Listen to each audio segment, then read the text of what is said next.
when Prime Minister Modi lands in Ramallah, he will be the first sitting Indian Prime Minister to make an official visit. We've made that very clear. Though India has shied away from becoming a party to the Israel-Palestine conflict, the Palestinian President Mahmoud Abbas has stressed on a possible role for New Delhi in the peace process. So when the two leaders meet, a lot is riding on this trip, especially for Palestine.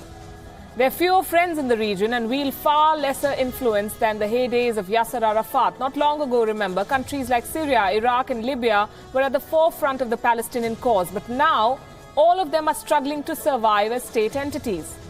The statelessness of Palestine and Palestinians is no longer the biggest priority in West Asia. So what really does Palestine want from India? For starters, a commitment from New Delhi on the core issue of statehood. Ramallah would want India to play a role in the creation of a multilateral forum of negotiations to strike a final deal with Israel. Palestine would also want India to sign deals and give funds to boost healthcare and education. But there are troubling elements for India to consider as well. Internal squabbles between the rival movements of Fatah and Hamas are not helping the Palestinian cause and give less confidence to potential partners to back them. For months now, indeed years, political rapprochement has been in the works, but a breakthrough evades them. Last week, the two factions missed another deadline to implement a reconciliation deal, potentially burying the accord aimed at ending their decade-long split. The two sides remain sharply at odds over the fate of tens of thousands of Hamas civil servants and two separate civil administrations in Gaza. No election has been held in more than 12 years in Palestine. In fact, among the sticking points and consistent impediments, one would say, to this deal is A, the recognition of Israel. Hamas does not, and the Abbas-led PLO does recognize the existence of Israel. And B, the fate of Hamas's 25,000-strong military wing, the Al-Qassam Brigades. Hamas refuses to dismantle this outfit, which has proved to be the biggest pain in the neck for Jerusalem. Indian Air Force, the guardian of the Indian skies. Indian Air Force, a formidable organization with 85 years of glory. Indian Air Force, India's pride. But they say a chain is no stronger than its weakest link, and there will always be lesser men even among the bravest. The need is to identify them as quickly as possible to keep the force strong and the morale high. And that's what the Indian Air Force did today, when it became suspicious of Group Captain Arun Marwa. The 51-year-old has been accused of espionage. Further details are awaited, and they're even more embarrassing. Officer Marwa stands accused of passing on classified information to rogue Pakistan state agency, the ISI. Investigators say the officer was lured by Pakistani agents posing as women.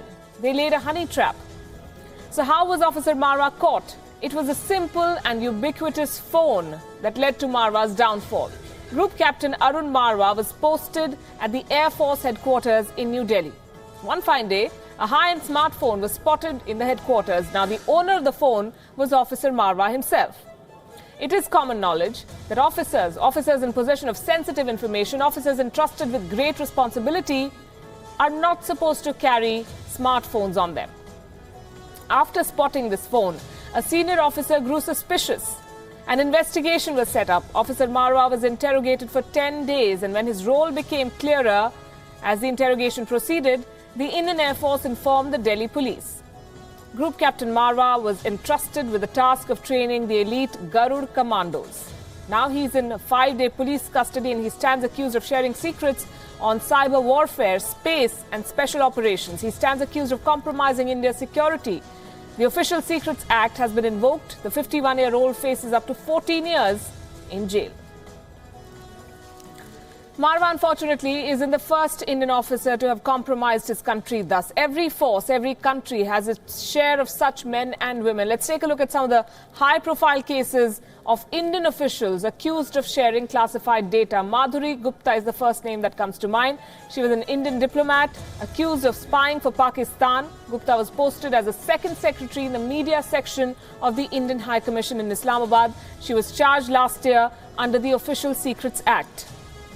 K.K. Ranjit was arrested in 2015. He was accused of sharing information on movements of aircraft and deployment of various units for money. The leading aircraftsman was booked under provisions of the Official Secrets Act. Senior Indian Navy officer Commodore Sukhjinder Singh was sacked in 2011. He got involved with a Russian woman and their explicit pictures had emerged. And as I said, there are other names, notable ones across the world. Some famous international spies include Margaretha Zell, widely known as Mata Hari, a Dutch dancer. She was suspected of being a German spy. She was executed by a firing squad in France in 1917. Benjamin Bishop, a U.S. defense contractor who in 2014 pleaded guilty to giving up state secrets to his Chinese mistress. He was jailed for 7 years. Anna Chapman was a Russian spy. She was arrested in New York in 2010. She was later deported to Russia.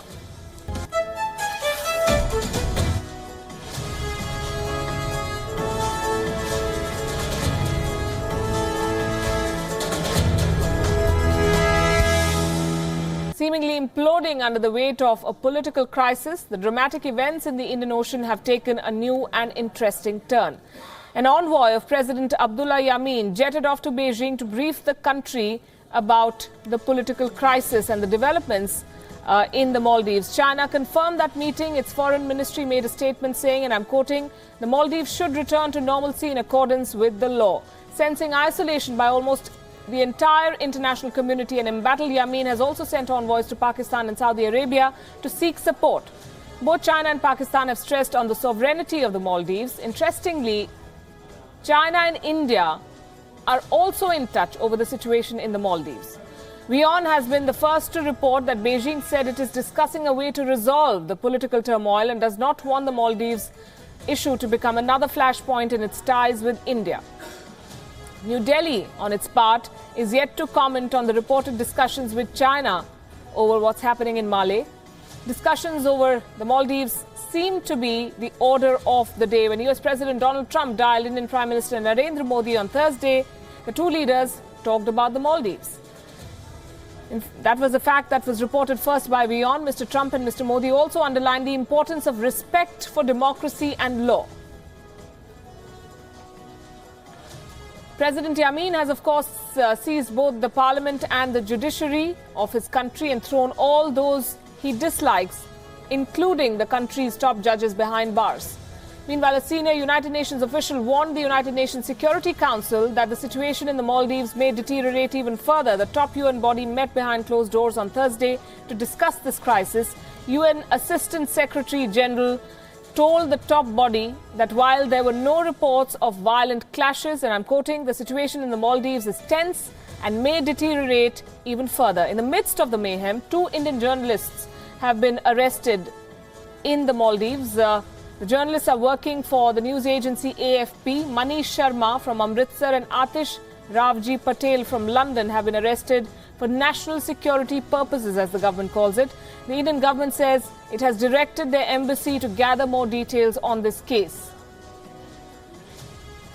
And Rajay TV, a local news channel, was forced to shut down after the Maldives military threatened the country's media. According to local media, the station discontinued its live broadcast, citing a warning from the National Defense Force in the Maldives that it would close down news outlets that were quote-unquote threatening national security.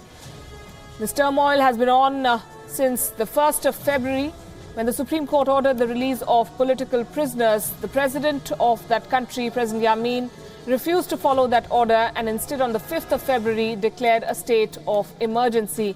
It was a 15-day emergency that he declared. Security forces stormed into the court premises and arrested 2 judges, including the Chief Justice.